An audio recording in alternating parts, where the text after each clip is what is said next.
Hello guys, welcome to my channel. আজকে হচ্ছে কক্সবাজারের লাস্ট ডে। তো দেখতেই পাচ্ছেন, এর পরের দিন হচ্ছে সকালবেলা বুফেতে চলে গেলাম। আর ওদের অনেকগুলো আইটেম ছিল, অ্যান্ড এখানের মধ্যে আমার ফেভারিট ছিল এখন যে চাউমিনটা দেখছেন সেইটা, অ্যান্ড একটা ডেজার্ট ছিল ওদের, ওইটা অনেক মজা ছিল। অ্যান্ড ব্রেডগুলোও আমার ভালো লেগেছে। অ্যান্ড ওরা এছাড়াও চিকেন, বিফ, মাটন অনেক কিছুই দিয়েছিল।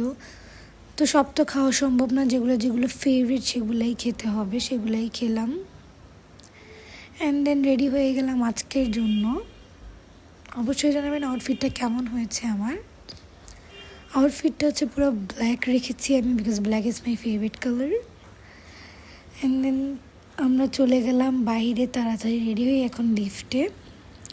দেন ঘুরতে ঘুরতে রাত হয়ে গেল, রাতে বিচে বসেছিলাম অনেকক্ষণ। অ্যান্ড এখান দিয়ে সারাক্ষণই প্লেন যেতেই থাকে সারাক্ষণ আওয়াজ। অ্যান্ড সমুদ্রের হাওয়া খেতে খেতে পরের দিন কীভাবে চলে আসলো বুঝলামই না। দেন ট্রেনে উঠে গেলাম, দেন আবার চলে গেলাম চট্টগ্রাম। অ্যান্ড যাওয়ার সময় আর দুই পাশে অনেক সুন্দর সুন্দর গ্রাম ছিল। তো এরপর আবার কক্সবাজারে আসবো ইনশাল্লাহ। দেন কক্সবাজারের স্টেশনটা যেহেতু অনেক সুন্দর, তাই ছবি তুলে নিলাম। এটা আমাদের hotel. Thank you for watching.